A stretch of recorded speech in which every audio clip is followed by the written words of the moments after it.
Bom, muito bem, pessoal, muito obrigado. Hoje nós teremos um painel incrível. Os representantes de empresas que estão moldando o Vale do Lítio. Eu espero que eles consigam ajudar nisso tudo. Quando a gente pensa no lítio, a maior parte das pessoas no mundo pensam bastante naquelas operações de Salmoura, o Triângulo do Lítio e outras regiões produtoras, né? Mas a gente tem o quadrante, o quadrilátero do lítio, e o Brasil vai ajudar um pouco a entrar, vai conseguir entrar nessa parte de produção. Muito bem, agora eu gostaria de convidar ao palco Fabiano Costa, o CEO da Energy Brasil. Energy Brasil é responsável parcialmente pelas operações da AMG. Pode escolher o seu assento, por gentileza. Proximamente, Leandro Gomo é o diretor da Latin Resources. Ele é responsável pelo projeto de Salinas e também na Argentina. CBL, Brazilian Lithium Company, we have Vinicius Alvarenga. He's the managing director. Ele é o diretor executivo, gerente executivo, um dos maiores produtores de carboneto de lítio.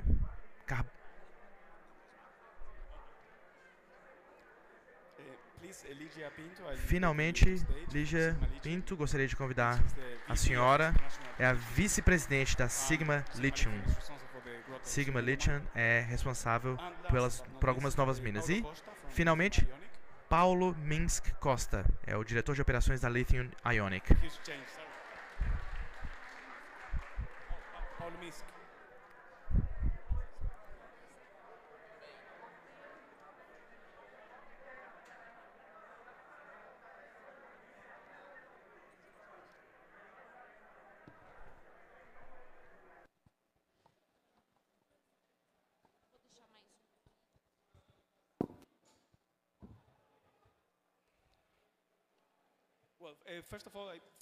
Muito bem, primeiramente, obrigado por participarem desse painel, é incrível.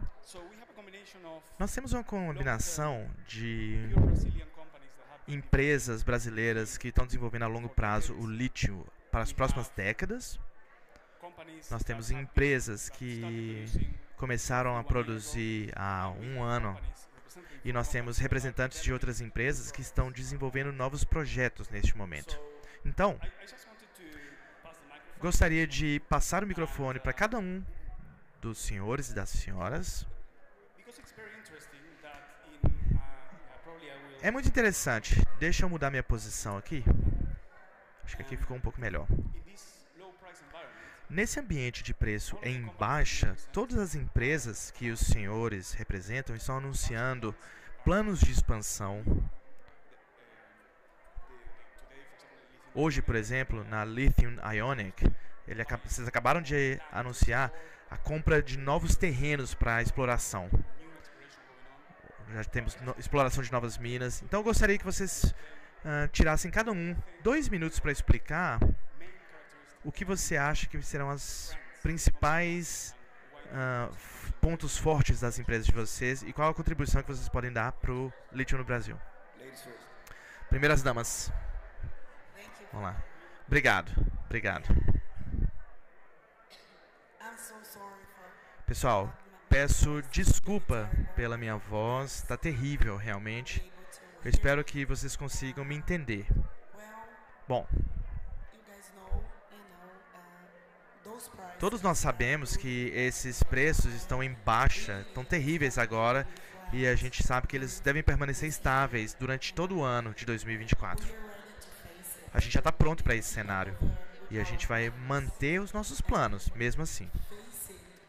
A gente vai enfrentar esse período ganhando mais escala e tendo uma uniformidade financeira, tendo bons resultados financeiros de forma uniforme e operando com custos baixos, mantendo baixos custos. A gente não vai cortar custos, mas os custos operacionais serão ajustados. A gente quer ganhar essa escala para aumentar. Eu trouxe uma estimativa aqui, talvez a gente possa colocar ali na telão depois. A gente vai enfrentar ou fazer mais investimentos de fase 2 e 3 e aumentar a nossa presença. E a gente acredita que nesse ponto do jogo é o seguinte: ou você arrisca ou você dança. Eu quero ver a produção brasileira com o nosso colega da CBL. A gente acredita que a produção brasileira vai ganhar um pouco de escala no mercado no futuro. A nosso market share hoje, a gente não vai conseguir ganhar muito nesse momento, talvez no futuro. Mas para terminar minha intervenção, a gente quer que o mundo enxergue que o Brasil quer ser um país que vai ajudar a produção de outros carros, de outros países de carro elétrico. Então a gente tenta fazer reuniões com representantes do governo de outros países e fazer com que o mundo espalhe a notícia que nós queremos ajudar as indústrias de outros países. Nós queremos vender para qualquer outro país. O Brasil não está vinculado a nenhum acordo lateral específico. Nós temos relações diplomáticas boas com todos os países. Então planejamos aumentar a nossa presença no mercado. Pessoal, eu vou falar em português, na verdade. I would like to salute my CBL colleagues. Some of them have been working in the lithium industry for over 30 years. Those guys are the unsung heroes of our lithium industry. Thank you so much for joining me at this very moment. Now I'm going to switch to English again. Bom, respondendo diretamente a sua pergunta,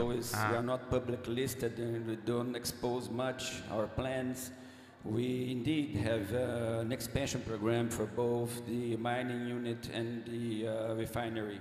Okay, we have the mineral resource already placed for our plans. That means doubling the mine capacity and tripling the refinery capacity. And a program that, after go from the owners, would take about 2 years. We have the mineral resource necessary for this expansion. We have the technology. Necessários para essa expansão. A gente tem a tecnologia, agora a gente precisa do financiamento.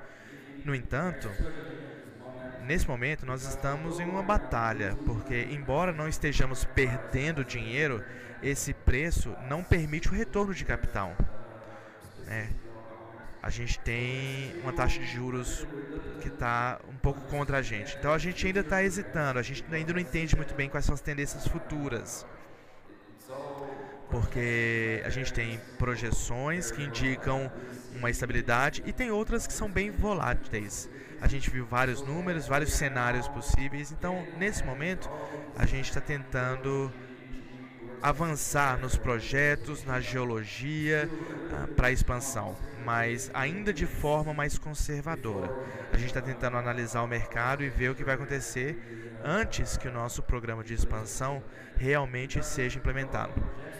As projeções são legais, tudo mais, mas os princípios básicos ainda não são entendidos. A nossa indústria ainda é um pouco imatura.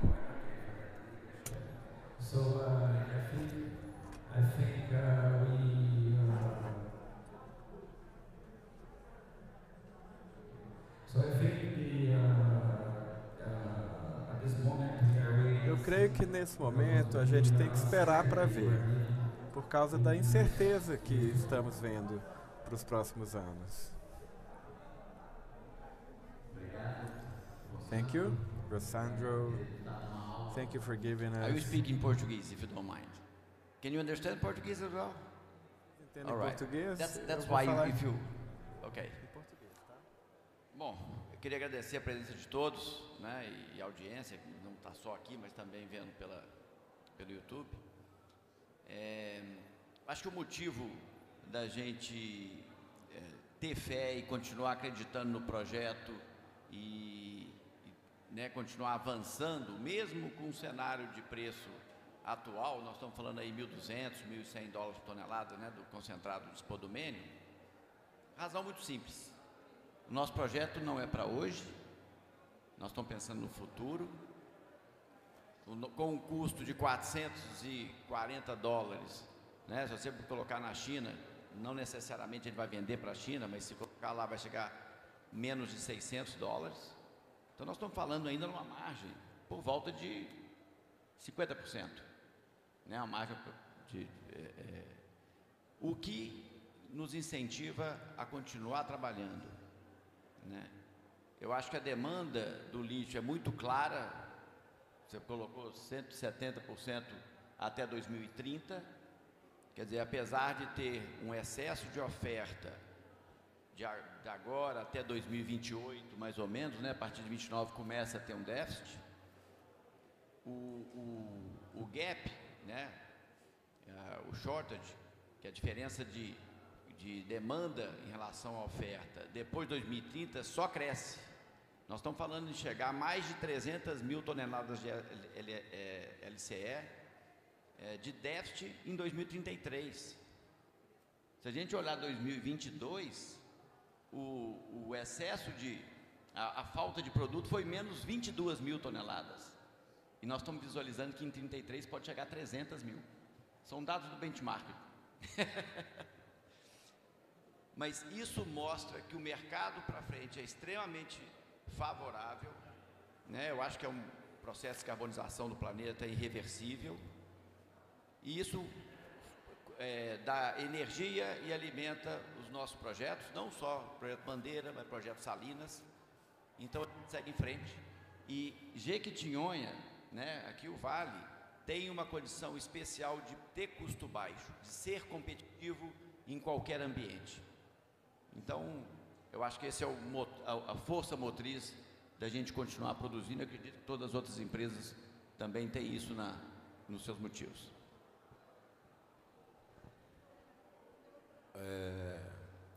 Boa noite, eu acho que já é boa noite, né?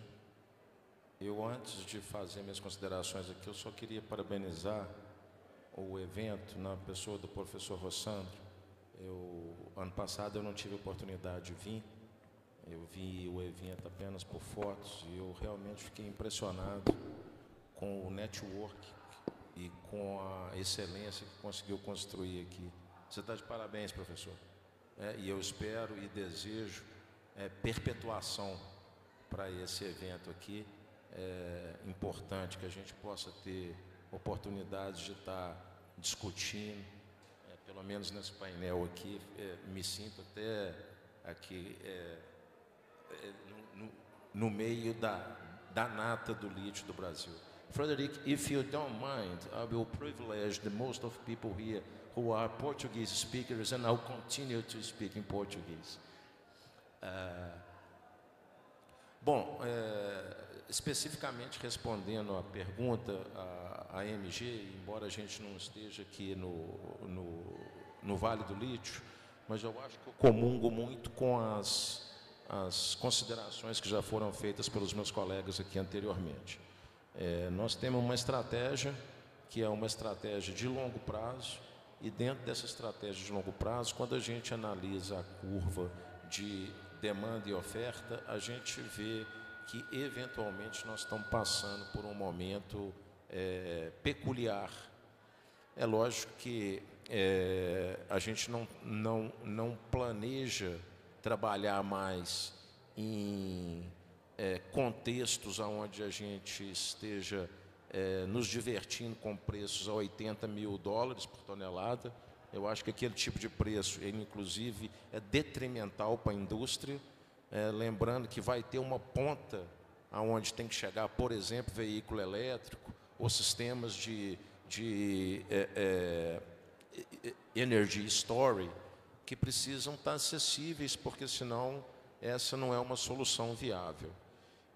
Por outro lado, eu acredito e reforço a minha crença quando vejo apresentações igual a do Frederico da Benchmark, em que o preço que nós estamos atuando hoje em dia também não é o preço que a gente pode esperar no longo prazo. Eu não vou fazer aqui elucubrações nostradâmicas de imaginar onde o preço fica, mas eu acho que a gente pode trabalhar num contexto de médio e longo prazo, num patamar um pouco mais alto que esse, o que demonstra para as empresas aqui brasileiras que têm um excelente business para fazer. A MG, especificamente, a estratégia dela não muda em relação a qualquer eventualidade de mercado. A gente tem um conceito de trabalhar com um custo muito baixo, nós somos muito competitivos, não só pela performance operacional de excelência que temos há muito tempo, mas pelo fato da gente também ter um portfólio de produtos que nos permite alocar custos ao longo de outros produtos, o que nos torna muito competitivos em qualquer condição de mercado. A gente, inclusive, muito antes, pelo contrário, de estar aí inibidos com essa condição de preço, a gente está com planos muito ambiciosos de, inclusive, andar um pouco mais para frente na cadeia do lítio, que a gente acredita que tem um benefício aqui não só para individualmente, né, para a AMG, como também para as outras empresas que estão se estabelecendo, no sentido em que a gente pode criar parcerias que dê ainda uma capacidade maior de passar por momentos até piores do que esse que a gente está vivendo agora, em termos de preço, eu quero dizer. Boa noite a todos. I'll speak in Portuguese as well, if that's fine. Parabéns, professor Rossandro, pelo evento. Dessa vez eu nem tenho que traduzir, a tradução está sendo automática, para quem estava no primeiro e passou por isso. Muito bonito ver a segunda edição, muito bom ver que o evento está crescendo assim, isso é muito importante. Eu concordo com tudo que já foi dito, eu só vou acrescentar o seguinte. Primeiro, sobre uma perspectiva de aumento da demanda e aumento do preço, é muito óbvio que essa demanda ela vai vir carregada pela eletrificação dos carros, né? Eu não sabia o número de 2023 de baterias, foi mostrado pelo Frederico agora, 83% do lítio agora é para baterias. Em 2015 era 34%. Eu não sabia do número de 2023, mas eu sabia que o de 2022. Isso demonstra que o preço é carregado pelos veículos, né? E essa descarbonização, ela vai ser, o net zero vai ser imposto pelos governos como uma necessidade. A gente sabe que, por que 2030 é o ano do déficit? Porque 2035 é o ano que muitos dos países que têm uma frota significativa vai exigir que essa frota seja 100% elétrica. Então, o nível de demanda que decorre dessa exigência governamental é altíssimo. Mas, além disso, já vai ter início, isso já aconteceu na China e vem acontecendo em outros países também, um sentimento do próprio consumidor de querer um veículo mais moderno, mais eficiente. Isso se autoalimenta. Então, o aumento do preço da demanda no médio prazo, né, nos próximos anos, ele é, de certa forma, inevitável. Bom, e de onde vai vir esse lítio? De onde vai vir esse lítio? O Brasil parece ser um excelente candidato para isso, se não o melhor, pelos motivos que já foram expostos. É um país que tem um custo baixo. Na realidade, até no preço atual para a Letting Resources e para os senhores também, todos nós conhecemos os all-in costs de todos aqui, continua sendo viável, mas, enfim, óbvio que o preço está no momento deprimido, mas o Brasil é um país com custo baixo, é um país internacionalmente bem localizado e bem posicionado para fazer negócios com todo o mundo. Nós não temos inimigos. O Brasil poderia fazer negócio com todos, e como faz, de fato. E o Brasil é um aspecto fundamental na descarbonização. O Brasil é um país, um dos países mais responsáveis ambientalmente do planeta. A nossa energia é renovável, né? Então, o Brasil é o local correto, é a jurisdição para se estar para a produção de lítio, nesse momento do aumento da demanda. Então, é por esse motivo, a pergunta foi, por que o preço caiu e vocês continuam fazendo projetos de expansão? Primeiro, porque o preço vai voltar a subir, isso é mais ou menos uma uma unanimidade entre os analistas, mas, além disso, porque o Brasil é o local certo para esse aumento na produção, que precisa acontecer, vir daqui. É uma coisa muito positiva.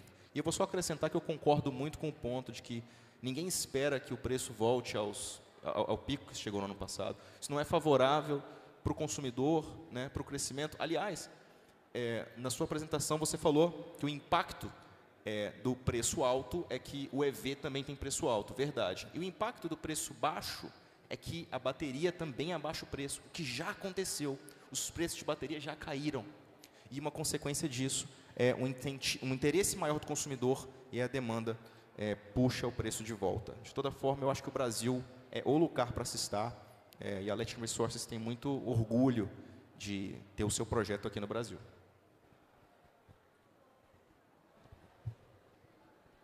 Thank you so much for that. And I just wanted to point on the last comment Leandro said about responsibility. And mining is always in the focus point for the wrong reasons. The common people think mining is dirty, and environmental agencies and governments are pushing for, with some reason, for stringent requirements for development. For the communities are asking for more from the mining producers. And I just wanted to ask around, and would you mind raising your hand if you are from the area, if you're from Azuay, if you're from Itinga, if you're from Salinas? Can you raise one hand?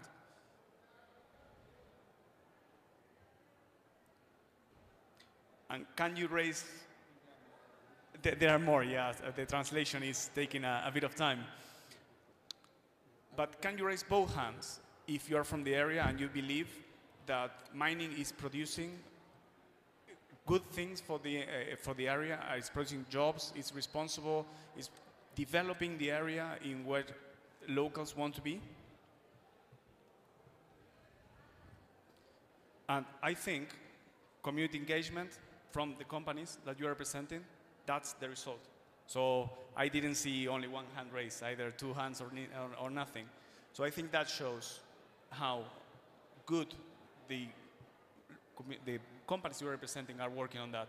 And I just wanted to ask you if you can point of just 2 seconds the top things you are doing to give back to the community and as well to be responsible with the environment, because I think that's a key part of.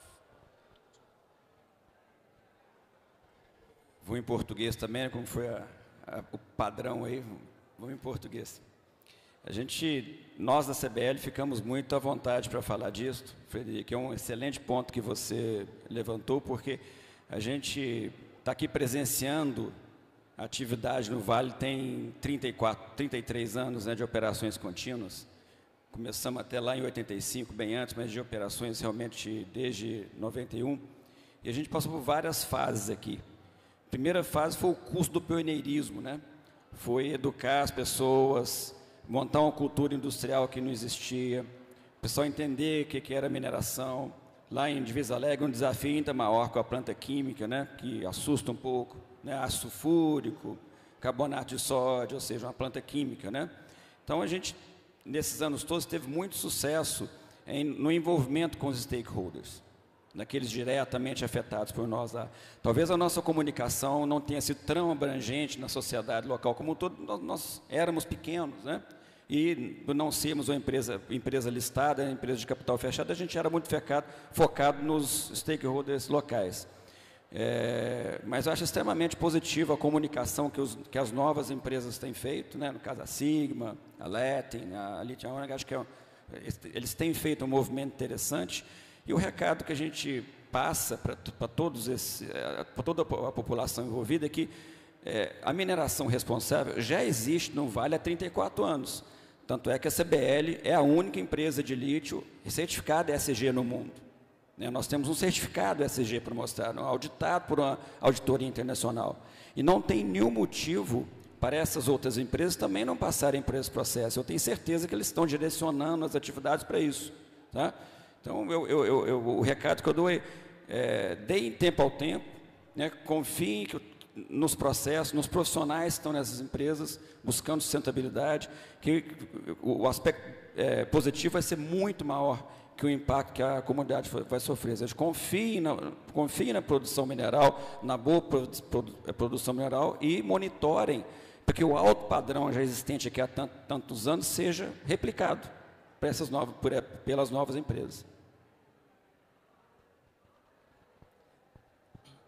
Então, ser verde, ser responsável ambientalmente e socialmente para a Sigma, obviamente até tendo a escola da CBL, né, mas tentando se criar com autonomia, né, com individualidade também, ser verde faz parte da nossa essência, né, ser socialmente responsável e respeitar, primeiro de tudo, as comunidades e a comunidade dos municípios em que nós atuamos, faz parte da nossa essência, faz parte até do nosso produto. A gente se define como uma indústria verde do lítio, que minera e processa de forma verde, e conseguimos, com números, como o Vinícius mencionou, né, há certificações e há números que comprovam que isso não é um discurso vazio, nós somos carbono zero, né? Não há, internacionalmente, no mundo, quem nós estamos, não há outro player que se defina dessa forma. Nós temos como aliados, né, as pessoas com quem nós nos relacionamos, das nossas comunidades. Nós temos um diálogo estruturado, social. Estou vendo aqui a Fádua, faz isso com muita responsabilidade, principalmente muito amor, né? Temos as ouvidorias, temos os espaços de reunião, temos os projetos, de forma que a gente faça uma escuta verdadeira do território, e cada um dos nossos passos, inclusive aqueles que têm a ver com a nossa produção, sejam tocados por esses princípios, né? Então, agradecer. Me deram a palavra de primeirona aqui, eu não contava, eu nem para dar boa noite, me perdoem, fiquei ansiosa. E queria aproveitar, então, para agradecer de estar aqui na mesa, estar com vocês. É um prazer estar aqui hoje. Obrigada.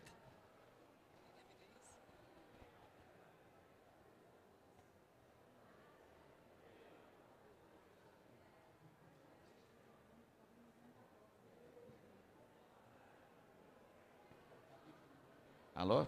Opa. Faltou na bateria, não. Bom, eu acho que essa parte social é fundamental, né? O Brasil já vem num processo de melhoria, de responsabilidade social, de responsabilidade ambiental há muito tempo. Então, quer dizer, toda essa preocupação não é nova. A gente sabe como fazer, né? Tem metodologia e a gente aplica ela. Então, essa relação com a comunidade e o meio ambiente faz parte, né, de mineração responsável, faz parte de quem já faz o papel de mineração no Brasil. Alguém podia pensar, mas vocês nem começaram a produzir ainda, só estão na pesquisa? Então, né, vocês vão fazer no futuro. A parte social e ambiental a gente pensa muito antes de começar a operar. E é assim que a gente tem feito. Todas as atividades que a gente faz já tem que estar com essa consciência. Então, na concepção do nosso projeto, a gente está fazendo uma mina subterrânea que tem um impacto ambiental muito menor, que tem um impacto nas comunidades vizinhas, né, no sul da nossa área, não é dentro da área, é fora da área, mas ao sul tem uma comunidade do Barreiro, que o fato de ser subterrânea vai gerar muito menos impacto a ela, né? E a atividade que a gente está desenvolvendo é muito similar ao que a CBL já faz há 30 anos. Isso dá uma certeza que as nossas práticas vão ser tão bem aceitas quanto a CBL tem sido. Só que a gente tem uma preocupação além dessa história. A relação com a comunidade e a como a gente impacta o lugar que a gente começa a atuar, ela realmente tem um potencial grande. Então, quando a gente pensa, poxa, como é que vai ser a relação com a mão de obra disponível aqui no Jequitinhonha, né? Araçuaí principalmente. Pensando nisso, apoiando uma iniciativa da CBL, nós vamos trabalhar junto para poder criar mais condições de ter uma profissionalização da mão de obra. Então, nós estamos trabalhando junto para poder, junto ao Senai, né, instituir cursos profissionalizantes para que a gente possa ter mão de obra, e não só as empresas ter mão de obra, mas as pessoas possam aproveitar essa oportunidade de ter um emprego melhor, de ter uma condição melhor para poder trabalhar e se realizar profissionalmente. As nossas ações em relação à parte com a sociedade, né, os projetos sociais, eles são divididos em educação e profissionalização, é um pilar.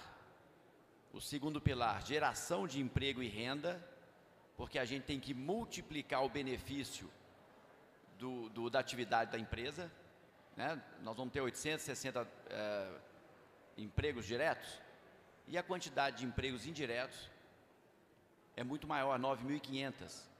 Então, o município, não só as pessoas que trabalham na empresa, mas o município gera uma quantidade de oportunidades enorme, e a gente precisa preparar essas pessoas. E um terceiro pilar é trabalhar nos itens de cultura e esporte, porque esses dois itens são extremamente estruturantes para as crianças e adolescentes, e é muito forte aqui no Vale a questão cultural, né? A cultura se manifesta de uma maneira muito forte. Então, a gente tem procurado estar alinhado, seguindo os procedimentos do GRI. A gente fez uma consulta, né, aos stakeholders, quer dizer, às partes interessadas, mapeamos a matriz de materialidade, que segue como base para nossas ações, e a gente está, lá em Salinas já foi feito, nós vamos fazer aqui em Araçuaí também, uma empresa está nos orientando, dialogando com a comunidade, para que a gente possa começar os primeiros passos em sintonia com todas as necessidades e realidades da comunidade.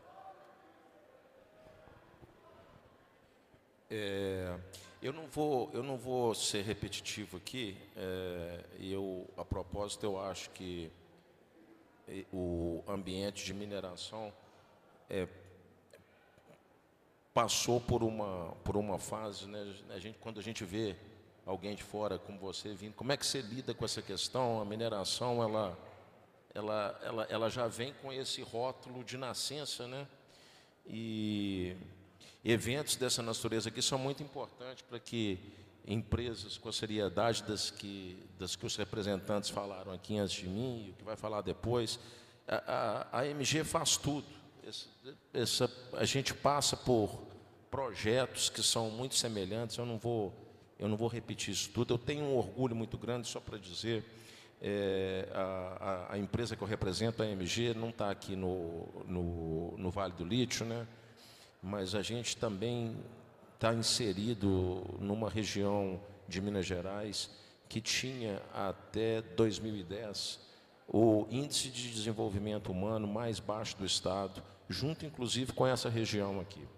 A gente tem muito orgulho em dizer que a gente participou de maneira ativa e significativa da mudança, e hoje em dia a gente já não é mais dentro do estado de Minas Gerais e já consegue, comparativamente a outras regiões do Brasil, estar muito à frente. A mineração, ela realmente adota esse compromisso responsável socioambientalmente, e aqui eu posso dizer com muita tranquilidade que não representa apenas a MG quando digo isso, como representa o setor de mineração. A propósito, vários de vocês aqui estão inseridos nesse setor, direto ou indiretamente, e eu faço um convite para que iniciativas como essa que foram exemplificadas aqui sejam divulgadas de maneira mais ampla, mais maciça. a gente sempre sofre independente daquilo que se faça, né, as empresas elas trabalham no coletivo. Eu vi aqui em exemplos aqui do coletivo e individualmente existe uma expectativa que às vezes ela é frustrada dentro da comunidade. E você lidar com essa expectativa, com essa frustração individual, é do pai que o filho não conseguiu um emprego ou disso, daquilo. Esse tipo de frustração vai sempre existir e é assim em todo lugar. Mas eu fico vendo, inclusive de forma que lamento, a mineração às vezes ser mais castigada por essa questão individual do que o coletivo. E a contribuição nossa é tão fundamental. E sem querer entrar no campo da polêmica, porque a pergunta foi o que a gente faz, eu só não queria ser repetitivo, eu acho que nós, empresas de mineração, além de propagar tudo de bom que a gente faz, a gente tem que tomar um cuidado muito grande também para não tomar a responsabilidade do setor público. Existem determinadas coisas que são responsabilidades do setor público fazer para nos suportar enquanto política pública que suporte que as empresas de mineração e outras atividades possam continuar com o papel e a responsabilidade que ela tem de desenvolver as comunidades onde ela atua. Isso precisa ser um papel compartilhado em que as responsabilidades precisam ser assumidas, cada um com a sua. Eu não queria ser polêmico, mas eu acho importante a gente trazer esse tipo de coisa, porque nós precisamos de um pouquinho de apoio também, para que a gente continue a apoiar.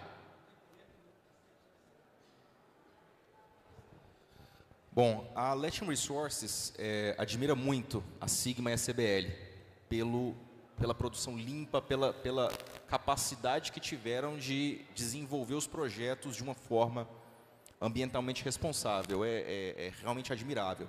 E, de fato, todos nós aqui, todas as empresas que a gente representa, têm essa preocupação, né, de uma atuação responsável. A Latin Resources, especificamente, tem um foco muito grande em ESG. No seu DNA, desde o início, quando a empresa veio para cá, foi pouco tempo após uma enchente que tinha havido na cidade de Salinas, onde fica o nosso projeto. A empresa, no início da exploração, reconstruiu a passarela que foi destruída em Salinas e construiu uma proteção contra a enchente, fez alguns investimentos, por exemplo, no desenvolvimento da Guarda-Mirim, a nova sede. Salinas é uma das cidades mais seguras de Minas Gerais. A Latin Resources também tem projetos agora para esse ano de desenvolvimento, educação. A gente faz uma série de campanhas educativas. Eu não vou ficar repetindo demais aqui, todos já falaram e a Latin não é diferente, tem esse tipo de projeto. O projeto em si, obviamente, ele traz investimento, que traz impostos, por sua vez, né? Eu achei legal, eu estava lendo a viabilidade da Ionic, achei interessante que colocou em negrito lá. Esse tanto aqui de impostos vai ser gerado para a região. Muito interessante, muito legal esse foco que foi dado, né? Empregos, obviamente, diretos de longo prazo, mas eu queria comentar que, além disso, um ponto interessante é que a gente foca muito na região. A Latin tem uma grande parte de seus funcionários aqui da região, contratados por aqui, de gestão em todos os níveis, inclusive um oi para todo mundo da Latin que está aqui, da Belo, parabéns pelo excelente trabalho que vocês têm feito. Eu, pessoalmente, numa nota pessoal, sou de Minas Gerais, minha esposa é de Manga, para lá do São Francisco, para quem já foi para Manga, teve que pegar a balsa, né? Atravessou de balsa, talvez comprou uma cachaça em Janaúba no caminho. Então, pessoalmente, vi por muitos anos, há 25 anos, o São Francisco. E as quedas que tinha ali na cidade de Pirapora, por exemplo, e com o tempo, com as mudanças no São Francisco, a água é uma questão fundamental nessa região. E mais um ponto que eu vou dizer de meio ambiente, voltando para o ponto do preço e do porquê está aqui desenvolvendo nesse local, né? Brine, os salários, né? O custo muitas vezes é menor, apesar do ramp-up tempo ser maior, mas a utilização de água é terrivelmente alta, né? São 2,2 milhões de litros por tonelada de lítio. A não ser tecnologias como DLE, mas que ainda não estão comprovadas. De toda forma, o hard rock que fazemos aqui com um rejeito seco, como já demonstrado pela Sigma, não gera esse problema, né? Então, mais um motivo pelo qual, além do esforço que todas essas empresas estão fazendo pela responsabilidade social, ainda se tem uma vantagem de que a produção aqui, naturalmente, é mais responsável sob uma perspectiva ambiental. Então, só queria acrescentar esse ponto. Obrigado.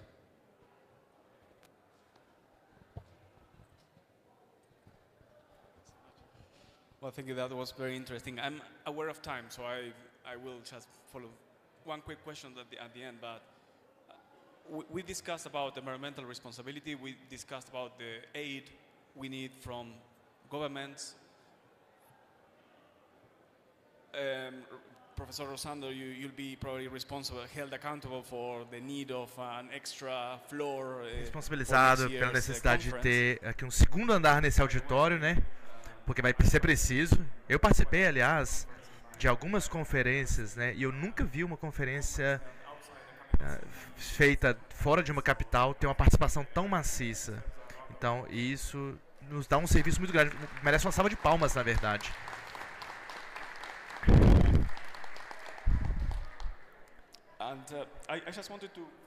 Eu gostaria de apenas fazer uma última pergunta para a gente finalizar. 2 palavrinhas só, pelo menos em uma palavra. Qual que é o maior desafio que os senhores enxergam no desenvolvimento do lítio nos próximos 5 anos? Não vamos falar na questão do preço baixo agora. Qual que é o desafio nos próximos 5 anos para melhorar a produção e aumentar a presença na comunidade, no governo local e no país? 2 palavrinhas de cada um, só para a gente terminar a discussão. I'm going to say it in Portuguese. Claro que os outros podem ter outros desafios envolvidos a estabelecerem novas atividades, né? Não no caso da MG, talvez, mas os outros sempre um desafio de know-how, de tecnologia, claro que muito normal isso, inclusive, né? De novas operações. Como disse, tem que dar tempo ao tempo, tenho certeza que todas serão projetos de sucesso, né? Com o tempo. Nós no nosso processo de crescimento desde 2020, quando a gente aumentou a operação mineral em 4 vezes e dobramos a atividade na refinaria, o nosso maior desafio foi o fator humano. A região não tem uma vasta cultura industrial e, apesar das boas universidades públicas, nos falta formação técnica básica, né? Alinhado ao que o Fabiano disse, né? Sobra para nós induzirmos isso na região, nós, empreendedores, né? A gente tem que financiar o Senai, a gente tem que financiar as escolas, porque o setor público é ausente, totalmente ausente disso aqui. Então, a nós, CBL, não nos faltam talentos no upper level ali, engenheiros, geólogos, administradores. Isso é natural a gente conseguir captar, né? Uma boa empresa consegue captar talentos de fora e, no momento, tem ótimos talentos aqui na região.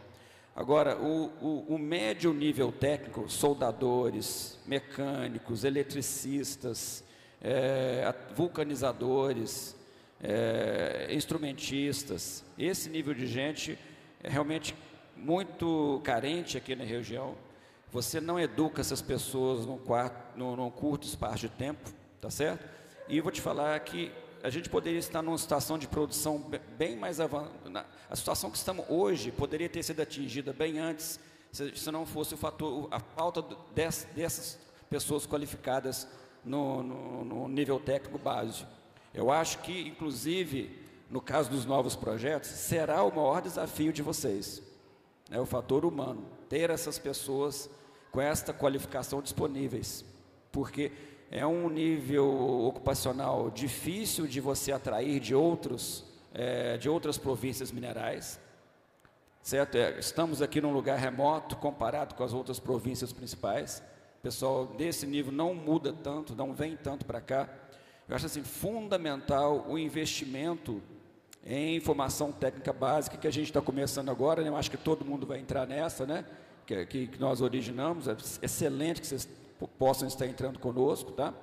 E espero que no médio prazo isso esteja mais bem solucionado aqui na região. No curto prazo é um desafio que nós temos, né, na operação já ocorrendo, ter os quadros completos com esses profissionais, porque além do mais, né, o professor Tommy ontem mostrou aqui, a questão principal na indústria de mineração e metalurgia é a competitividade internacional. Então a gente tem que ter cuidado com os custos, né, e o fator humano pesa na mineração, tá?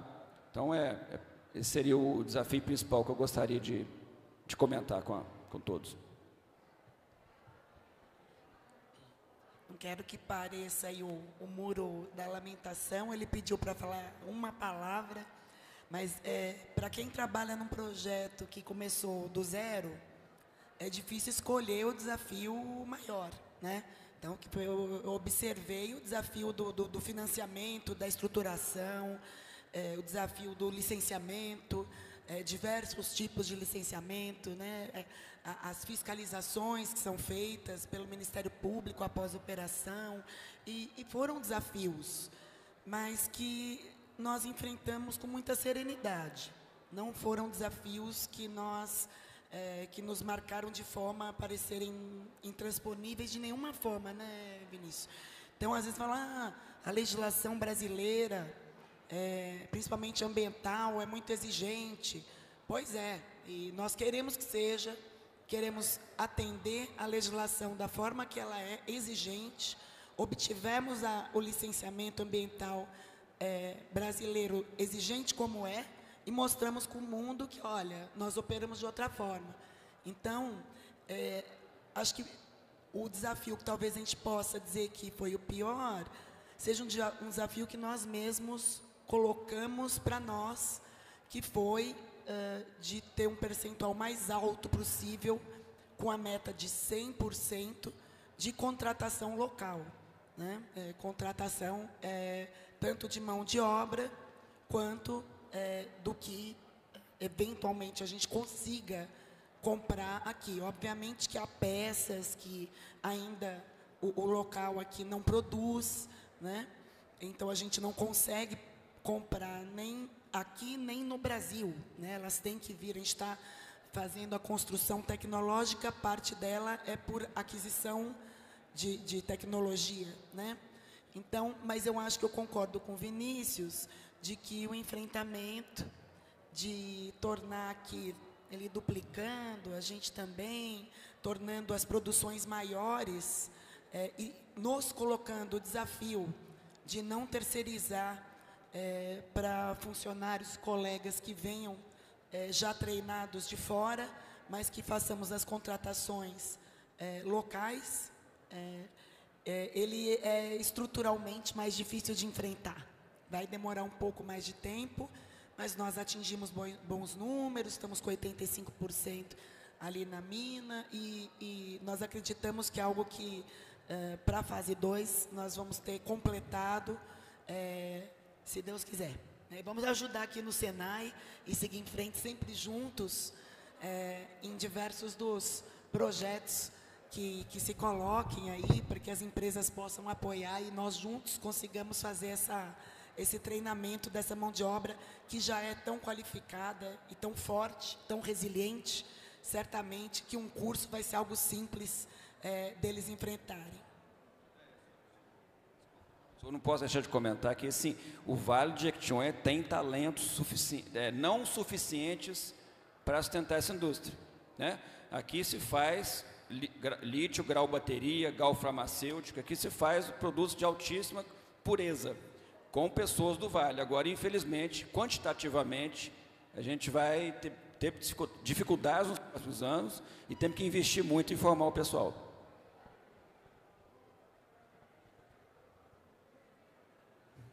Bom, eu acho que você está preocupado com o preço? Nós não. Não é o preço que a gente tem medo. Até porque a gente não controla ele, né? Não dá para ter medo do que você não controla. O que dá para fazer é ter custo baixo, é ter eficiência operacional, é ter recuperação baixa, porque isso tudo contribui para você ser competitivo.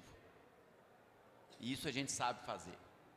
Né? Alguém falou assim, mas você mexeu com lítio? Não, não precisa mexer com lítio. Eu mexi com vanádio, com nióbio. Todos são metais estratégicos e também aliás, com um processo até bem mais complexo que o lítio.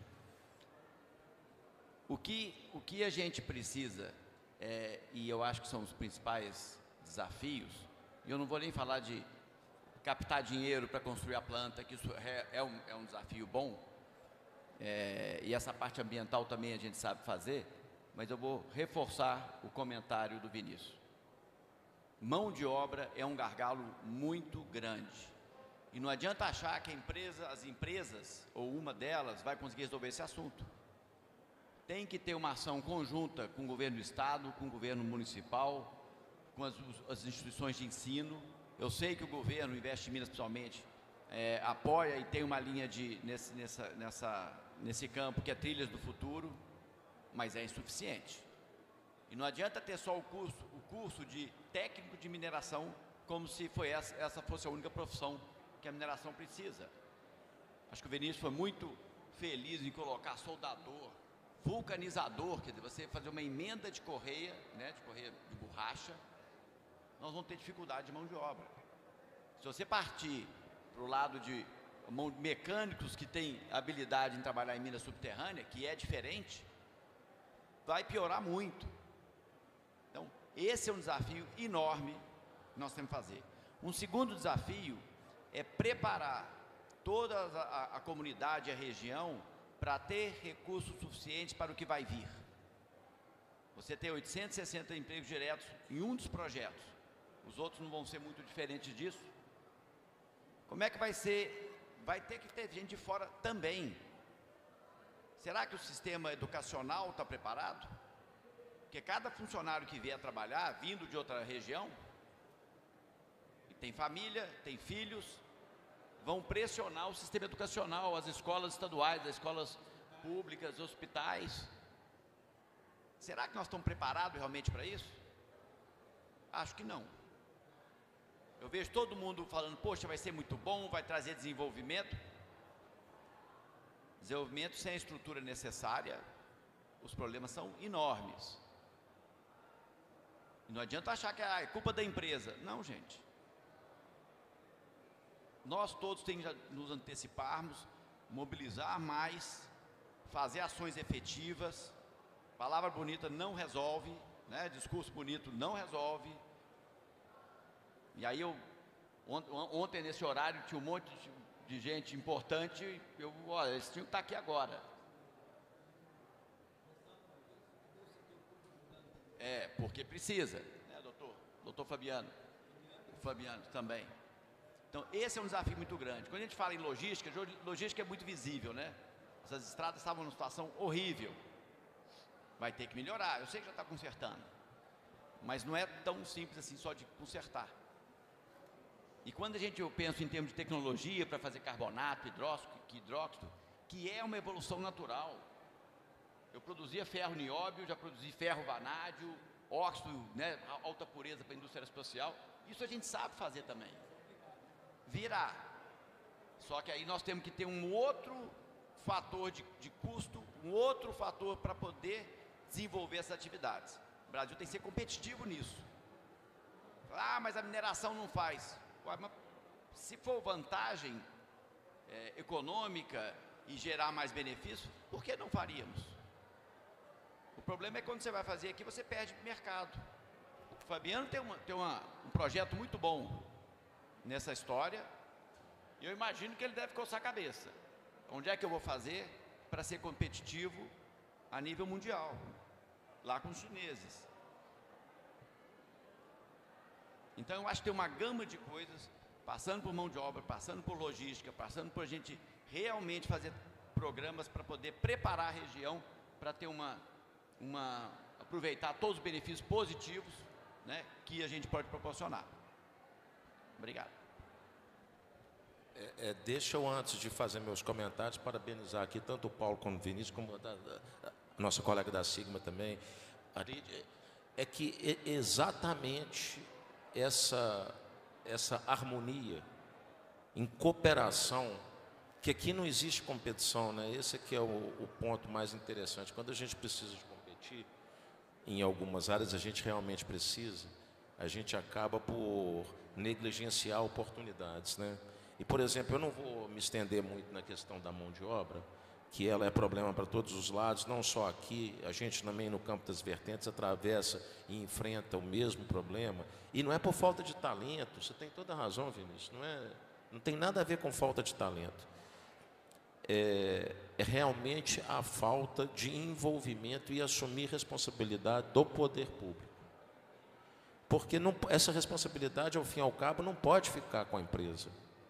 Mas eu não vou nem me deter muito nisso, e eu quero concordar que legislação ambiental, por exemplo, licenciamento, é fundamental que ela seja rígida como ela é.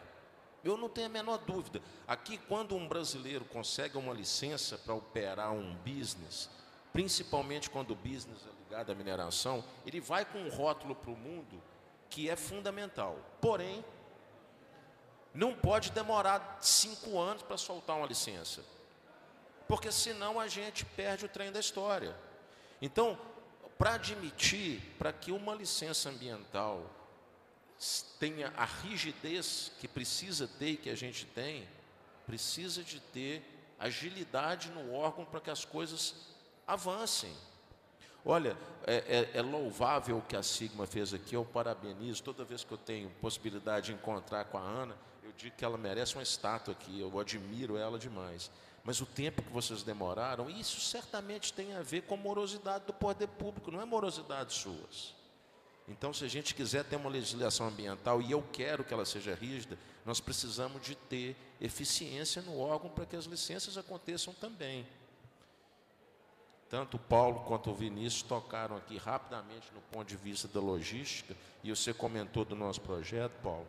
Você tem toda a razão, nós estamos agora analisando aonde é o melhor local para se instalar uma planta de um investimento, que até outro dia eu falei que ia custar 1,4 bilhão, e com o dólar aí de ontem já mudou para 1,6,5. Um investimento dessa natureza, você pensa em logística, e realmente esse é um ponto que precisa ser também considerado. E é um ponto que as empresas efetivamente não podem, tá? Porque senão você perde a competitividade do custo. Como que a gente vai assumir a responsabilidade de ter uma rodovia que seja? Então, assim, nós somos cientes da nossa responsabilidade, de uma maneira muito clara, mas eu acho aqui, respondendo sua pergunta diretamente, Frederico, é que a gente quer ter política pública que fomente a atividade. E nós não queremos facilidade, muito antes, pelo contrário, mas políticas públicas que fomentem a atividade, que nos ajudem a desenvolvimento que precisa. Não pode ficar só nas costas da mineração, porque senão a gente perde um dos grandes benefícios que nós comentamos numa das respostas anteriores, que é o fato de ser competitivo no custo. Aqui eu tenho a mais absoluta certeza, tirando alguns países da África que têm questões que não vem ao caso a gente explorar aqui agora, mas que podem produzir com custos similares ao nosso, eu ouso te dizer que até mesmo comparado com os brines que se comentou, nós somos extremamente competitivos. Mas esse tipo de coisa precisa de vir, porque se a gente for assumir essa responsabilidade, e aqui nesse caso da responsabilidade, a gente iguala ela a um cifrão, tá? Custa dinheiro para ter isso. Nós não vamos conseguir ir para frente. Bom, eu não quero repetir o que já falaram, mas na minha visão, o maior desafio é ter uma visão e nunca fazer concessões. Ter uma visão do que vai ser o projeto e a empresa, e não fazer concessões em alcançar isso. No caso, a visão de vocês e nossa é um projeto sustentável, um projeto correto, um projeto que vai ser economicamente rentável, mas socialmente responsável. E eu acho que muito do que vocês comentaram agora com relação a o governo precisa fazer, também é no sentido de ele precisa fazer porque nós vamos fazer um projeto socialmente responsável. Nós vamos cumprir e honrar todos os custos necessários para que o projeto tenha uma entrega socialmente responsável. E é papel também da iniciativa privada, sem sombra de dúvida, é papel também cobrar o governo. A mudança na política pública, ela vem também das necessidades, das provocações das empresas, né? Honestamente, a Letting Resources teve até o momento um relacionamento muito positivo no que diz respeito à colaboração do governo para, dentro de todos os aspectos da lei, querer que o projeto aconteça. E eu acho que existe muita boa vontade. A gente viu aqui algumas participações do governo. Existe sim muita boa vontade para fazer desenvolvimento de minerário no Brasil, para fazer estrada, hospital. Vocês falaram, não é fácil também, assim como não é fácil, a visão é difícil o financiamento, é difícil tecnologia, mão de obra, tudo isso é difícil. Mas a persistência de ter a visão e não comprometer a qualidade, não comprometer a entrega e a responsabilidade social, eu acho que é o maior desafio que todo mundo aqui passou. E eu vou só dizer, eu acho que reforçar um ponto que eu acho que nos tempos de hoje, em 2024, as empresas têm sim uma responsabilidade muito grande para carregar. A gente estava falando do preço aqui, existe uma expectativa de preço, do preço aumentar muito a partir de 2029, 30, de fato existe. Existe uma expectativa, uma grande possibilidade, probabilidade para a gente e realidade para os que já estão produzindo, de que é um negócio economicamente muito rentável. E com isso vem também, sim, uma responsabilidade social muito grande. Eu acho que isso é importante dizer. Não de fazer tudo, mas de fazer a nossa parte, inclusive de cobrar do governo, para que ele entregue o que tem que entregar também. Essa colaboração costuma ser muito frutífera. Essa é a minha opinião.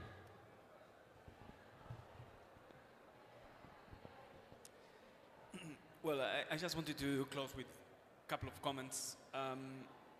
During our conversations with the industry, and we get that comparison between hard rock and brine resources, and for those who are not familiar, with what discussed, do check out Salar de Atacama, the satellite image versus any of the operations, and probably not underground, but you'll see the major area that brine operation covers, and that is something of concern, particularly for communities on the environmental front. But something that you mentioned, people will, for the mining industry, people will be more scarce than water, than energy. During the last decades, the mining industry hasn't got to appeal the young generations into get into mining. So I think that collaboration with the universities and showing the good work that you are doing, that's paramount importance to boost and get the people that we need for this amazing industry that mining is, to keep prospering and bring it back to the community as you are. So anyway, I just wanted to close with that. Thank you so much for all the participants. It was a very enlightening participation, and congratulations. Once again, I think it's very brave what you're doing. Now it's a tough moment, but the light is ahead, and we need all the lithium that we can get to our hands. So big round of applause. Thank you so much.